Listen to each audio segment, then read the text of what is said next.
સુરત મહાનગરપાલિકાના લીંબાદ ઝોનમાં થયેલા વિના ટેન્ડર સ્ક્રેપ ઉતારવાના કામ સોંપવા મામલે સિટી ઇજનેર તેમજ કાર્યપાલક ઇજનેર સાથે સંકળાયેલા અધિકારીઓ વિરુદ્ધ ખાતાકીય તપાસ કરી કાયદેસરની કાર્યવાહી કરવા સુરત નવસર્જન ટ્રસ્ટના પ્રમુખ યુસુફ પઠાણ દ્વારા સુરત મ્યુનિસિપલ કમિશનર, મેયર અને સ્ટેન્ડિંગ કમિટી ચેરમેન તેમજ મુખ્યમંત્રી ગુજરાત રાજ્યના ઉદ્દેશીને આવેદનપત્ર આપી રજૂઆત કરાઈ હતી। હાલ સુરતના લીંબાયત ઝોનમાં આવેલા માન દરવાજા જર્જરી ટેનામેન્ટ અંતર્ગત બંબા ગેટની પાછળ આવેલા એ ટાઈપ એસએમસીના આવાસની 180 ફૂટ લાંબી અને 60 ફૂટ પહોળી એવી 4 સ્લેબની 5 જર્જરિંગ બિલ્ડિંગો માનીતા કોન્ટ્રાક્ટરને વગર ટેન્ડરે આપી દીધી હોવાનું આક્ષેપ કરાયું હતું।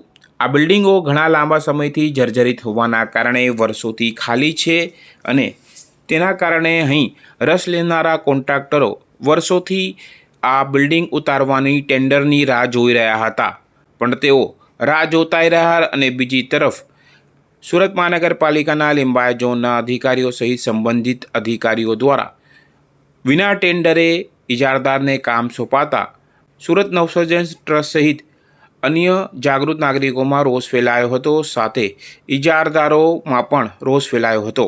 જ્યારે એસએમસીના નેજા હેઠળ થતા અન્ય નાના કામો જેવા કે ટોયલેટ બ્લોક પણ ટેન્ડર પ્રક્રિયાથી સ્ક્રેપિંગ તોડવા અપાતા હોય ત્યારે આટલું મોટું લાખોનું કામ ટેન્ડરિંગ પ્રક્રિયા વિના કોના કહેવાથી રાતોરાત અપાઈને કરાઈ રહ્યું છે તેની હાલ ખૂબ ચર્ચા જાગી છે।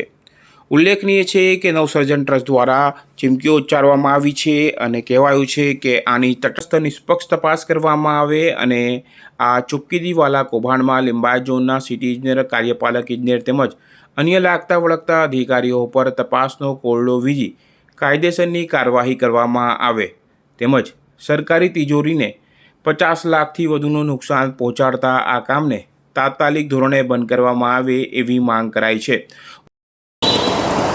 जी, आपका नाम? यूसुफ पठान, प्रमुख सूरत नवसर्जन ट्रस्ट। अभी कहाँ पे आए और क्यों आए?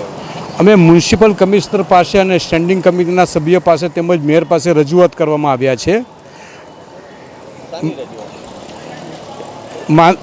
એસએમસી સંચાલિત આવાસ જે છે માન દરવાજા ટેનામેન્ટમાં બંબા ગેટની પાછળ તે ઘણા વર્ષોથી જર્જરિત છે અને જર્જરિત હોવાને કારણે વર્ષોથી ખાલી અવસ્થામાં પડેલા છે।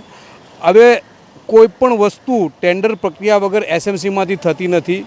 નાના ટોયલેટ બ્લોક પણ હોય ને તેના માટે બી ટેન્ડર પ્રક્રિયા હોય છે, પરંતુ આટલું મોટું એટલે કે 180 બાય 60ના 5 બિલ્ડિંગો 4 સ્ટેપના એ માત્ર ને માત્ર કોન્ટ્રાક્ટરને એમ જ તોડીને લઈ જવા માટે આપી દીધા છે એવી માહિતી અમારી પાસે પહોંચી છે। તો અમે રજૂઆત કરવા આવે છે કે આવી કંઈક કામગીરી હોય તેને તાત્કાલિક રોકવામાં આવે, સરકારની તિજોરીને નુકસાન થતું રોકવામાં આવે। આની સ્ક્રેપ વેલ્યુ આશરે 50 લાખ ઉપરની છે અને લોકો લેવા માટે પણ તૈયાર છે, કોન્ટ્રાક્ટરો 50 લાખમાં। તો આ જે બિલ્ડિંગ છે, જે સરકારી બિલ્ડિંગ છે, એસએમસીની આવાસની બિલ્ડિંગો છે, જે પ્રજાના પૈસા ગણાય તેને માત્ર ને માત્ર એમ જ તમે ન્યૂછાવર કરી દીધા કોન્ટ્રાક્ટર ઉપર। એટલે આમાં એક મોટું ભ્રષ્ટાચાર થયું છે અને આ ભ્રષ્ટાચારની અંદર જે સિટી ઇજનેર હોય છે, કાર્યપાલક ઇજનેર અને લાગતા વળગતા જે પણ અધિકારી લિંબાયત ઝોન હોય એ તમામ ઉપર કાયદેસરની કાર્યવાહી કરવામાં આવે અને એના ઉપર ખાતાકીય તપાસ કરવામાં આવે અને જે પણ કોન્ટ્રાક્ટર છે તેને બ્લેકલિસ્ટ કરવામાં આવે।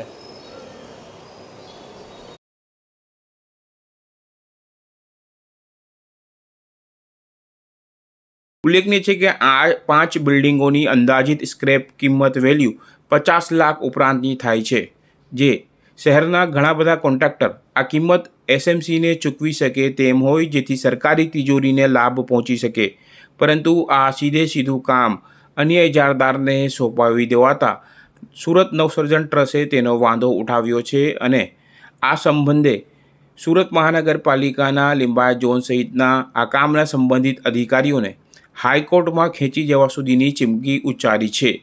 કેમેરામેન સાબિર અલી સૈયદ સાથે કાદિર શેખ, કર્તવ્ય ગુજરાત ન્યૂઝ, સુરત।